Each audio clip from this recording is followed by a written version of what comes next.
Planning Commission. Could we have a roll call, please? Commissioner Rhodes. Okay, Chair Buck, Present. Commissioner Greenwell, Here. Commissioner Thompson, Here. Commissioner Schmunk, Here. Commissioner Driggs, and Commissioner Weber. Here. And back to Commissioner Rhodes. Here. Thank you. Thank you. Excellent. Any adjustments to the agenda tonight?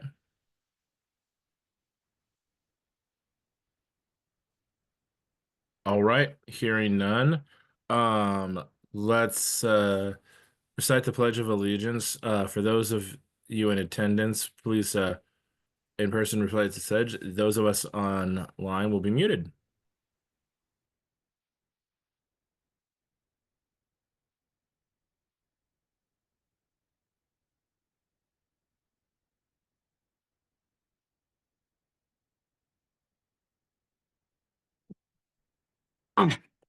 Okay, yes. Okay, America. Okay, well, Just one moment. We're getting there. It's okay. was it recited in council chambers? Yes. Okay. We're going to say that we did that then. Are we good with that? I know Please those- recite. it was recited, correct? No, it was not. Now it is. The flag is up and running, but we can pledge of allegiance now, if you wouldn't mind doing it for us. Okay. I pledge allegiance to the flag, United States From of the United States of America, for to which the it republic stands, for which it stands, stands one nation under God, indivisible, with liberty and justice to all. All right. Okay. Are there any corrections to the minutes as published in the packet for the February 4th, 2025 meeting?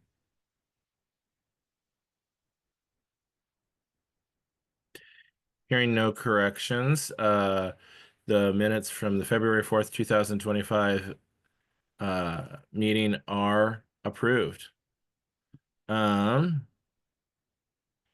Okay, so business from the audience. Sarah, do we have anybody in person or online that is looking to speak? We have people online, so Christina will have to talk about the quasi judicial hearing rules. Not for business from the audience. It also looks like Commissioner Driggs is online in the attendees and needs to be promoted. And now she got it, yeah. Yeah, Okay. no, that is not from business. There is no one raising their hand online. Okay. We will now take business from the audience. This is the time in our agenda for the public to provide testimony on any topic relevant to the Planning Commission, not otherwise on our agenda tonight. Later in our meeting, there will be a public hearing with an opportunity to address the Planning Commission on the specific topic proposed Highland major variance and site plan review. At this time, it doesn't appear we have anybody in person attendance or online that's raising their hand to speak, correct, Sarah? That is correct. Okay. Then I call the agenda item Highland Major Variance and Site Review Plan. And this, I think, is where Christina needs to talk to us about quasi-judicial public hearing. Thank you, Chair. The role of the Planning Commission is to conduct a public hearing and make decisions about land use matters in Springfield. In making those decisions, the Commission must apply the law of Springfield that existed when the application was filed and cannot vary from or change that law. Members of the Planning Commission are to be unbiased. Before the start of the hearing, members of the Planning Commission must state whether they have actual or potential conflicts of interest. A potential conflict occurs if the Commissioner's decision could result in a financial benefit or avoiding a financial detriment for the commissioner, their household members or family, or a business associated with the commissioner or their household member or family. An actual conflict occurs if the commissioner's recommendation would have that result. If a potential conflict exists, the commissioner will state whether he or she is without actual bias. But then may participate during hearing the application. If an actual conflict or actual bias exists, the commissioner must step down from the planning commission during this matter and may not participate in deliberations or decision making. Commissioners must also state whether they have discussed the application in question with any of the parties or have independent knowledge of relevant facts, such as from a visit to the site in question. If any commissioner has had such ex parte contacts, they must disclose the substance of that contact. If a commissioner has independent knowledge of relevant facts, the commissioner will summarize those facts that are not already included in the record. During the time for public testimony, a witness may challenge the impartiality of a planning commissioner and may rebut the substance of the commissioner's knowledge of the facts. The commissioner in question may respond to such a challenge.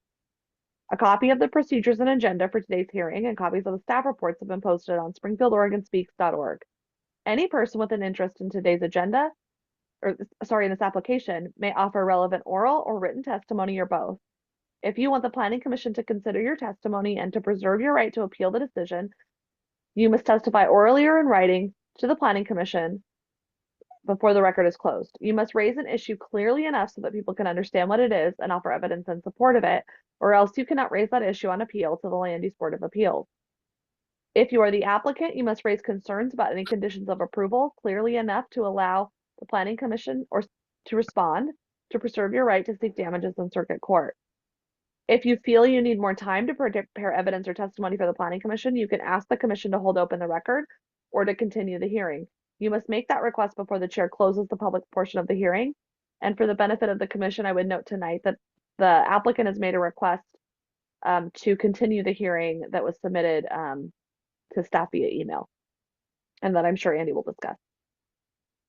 Please make sure all testimony is related to applicable criteria. The criteria for the major variance is in Springfield Development Code section 5.21.130. The criteria for site plan review is in 5.17.125. The criteria described in more detail in the staff report and are posted on springfieldoregonspeaks.org and will be summarized by planning staff in their presentation. Demonstrations from the audience are prohibited. Comments from the audience or comments from the phone or online that are out of turn will not be part of the record. Chair, it is now appropriate to open the public hearing and ask if any planning commissioner wishes to declare any potential or actual conflicts of interest, ex parte contacts, or independent knowledge of relevant facts. Thank you, Christina. I will now open the public hearing on this item.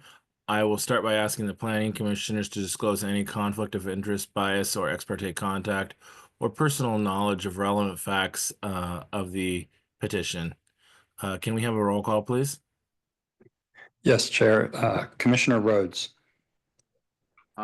So as always, a potential conflict of interest as a realtor and property manager working in this community, no actual bias and no contact with anybody about this. Thank you. Chair Buck. As always, as well as an insurance agent in the area, there is that potential. I have no actual bias or independent knowledge of the site. Commissioner Greenwell. No conflicts of interest, no ex parte contact, and no bias. Commissioner Thompson. No conflicts of interest, bias, or ex parte contact. Commissioner Schmunk. No conflicts of interest, bias, or contact. Commissioner Driggs.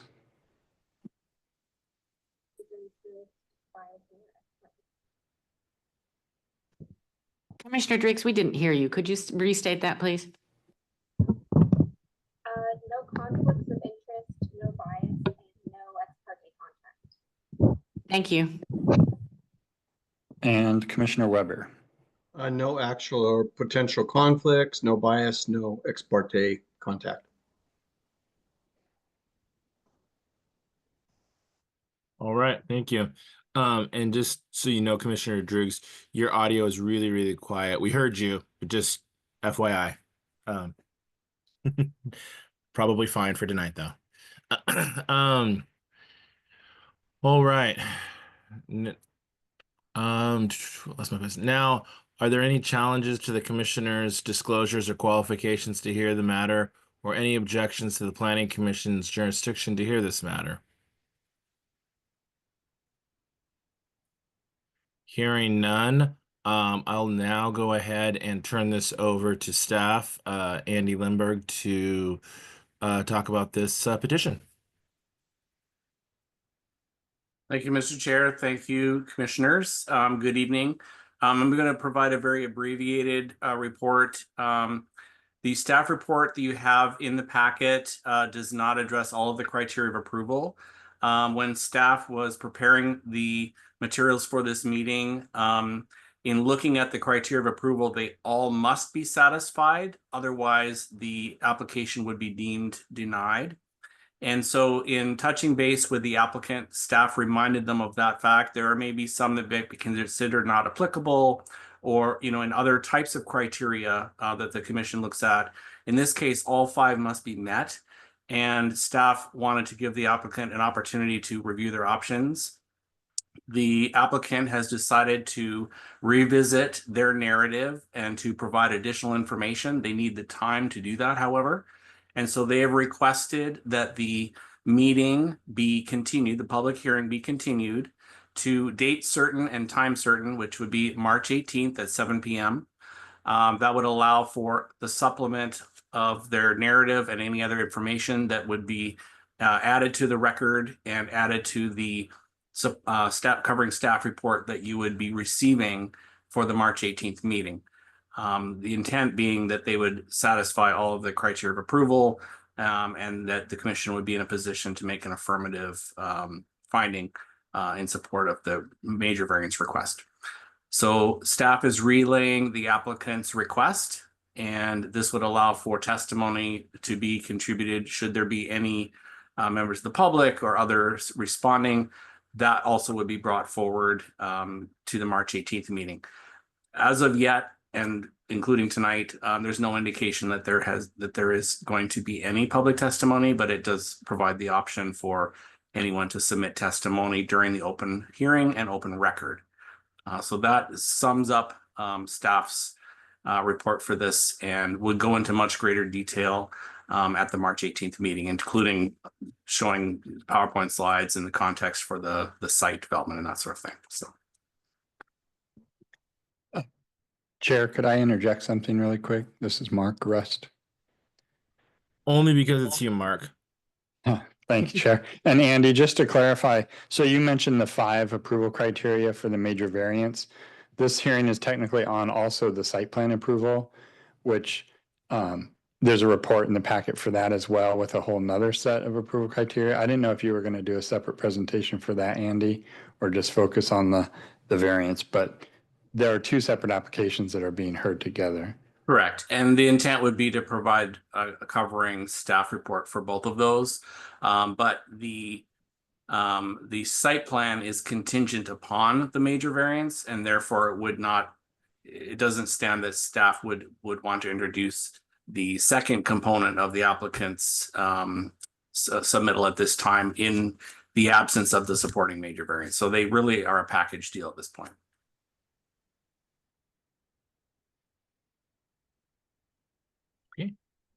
Thank you for that clarification, Mark and Andy. Andy, I think at this point it's appropriate for us to call in public testimony if there are any. And Chair now, Buck? yes. There are people in the online, but I wanted to just also confirm that there was no objections to conflicts of interest prior to that, and there are 2 people online. Perfect. All right. Now is the time for public testimony. We will start with those in favor, followed by those neither in favor or opposed. and conclude with those opposed. If you'd like to speak and are joining us via Zoom, sorry, I lost my place. Via Zoom, please use the raise hands feature on Zoom or press 9 if joining by phone. If you're here in person, please fill out a request to speak card and present it to the Planning Commission assistant. When called upon to speak, please state your name and mailing address. Please keep your comments to 3 minutes. And now, if we have anybody that is in favor, now would be a good time for us to hear from you. There is nobody in council chambers other than staff and the commissioner, and there are no hands raised online. Okay, so I'm going to take that to mean that there are no public testimony in favor, neither favor opposed or opposed at this point. And I see no hands raised after you calling that. Okay. So Andy, I don't think that there's any response needed since there was no testimony. So we're going to move on. Do any of the commissioners have questions regarding this application or the staff at this time? Okay. At this point, I would entertain the motion. Commissioner Schmuck has a question. Oh, I'd like to make a motion. thank you, Commissioner Schmuck. Okay, I move to continue the public hearing until the Planning Commission regular hybrid meeting at City Hall and on Zooms at 7 p.m. on March 18th. I'll second. Thank you. Okay, we have a motion and it's been seconded. Any further discussion? Hearing none. Sarah, can we have a roll call? Commissioner Rhodes, Aye. Chair Buck, Aye. Commissioner Greenwell, Aye. Commissioner Thompson, Aye. Commissioner Schmunk, Aye. Commissioner Driggs, Aye. Commissioner Weber. Aye. That passes unanimously. Okay, we have unanimous 6 in favor and 0 opposed. At this time, we can hear business from the Planning Commission. Are there any reports on council actions? Any other business from the Planning Commission or the Department of Public Works?